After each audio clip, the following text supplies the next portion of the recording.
Like most activities during a pandemic, voting looks much different in 2020.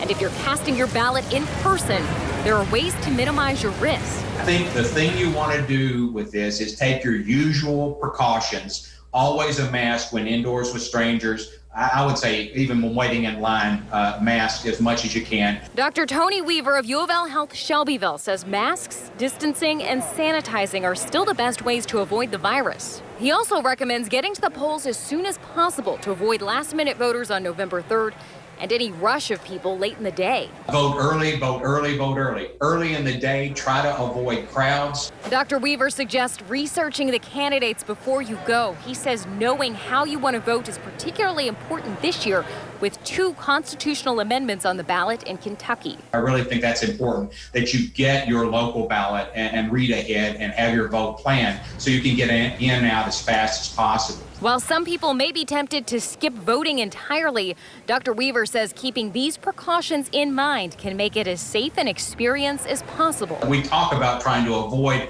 unnecessary activities, but you feel like voting is one of those necessary activities. So a person's got to really, I think, to plan and execute this well in order to get it done. You don't have that option of just not doing the activity. I think voting is a very important thing for people to do. Natalie Grice, WLKY News. And Dr. Weaver also suggests not to use a pen used by others, just bring your own. So far, more than 158,000 people have already voted in Jefferson County. More than 90,000 of those votes came from people sending in their ballot by mail.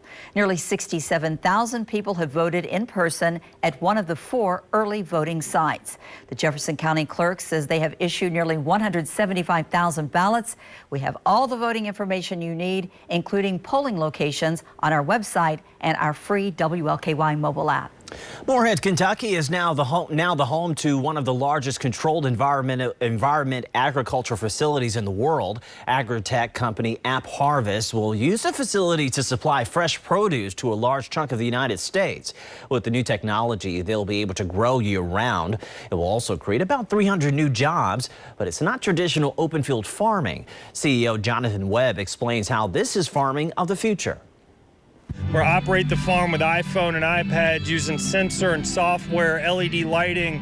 We're able to grow in this facility with 90% less water than open field agriculture, get 30 times more yield per acre, don't use the harsh chemicals.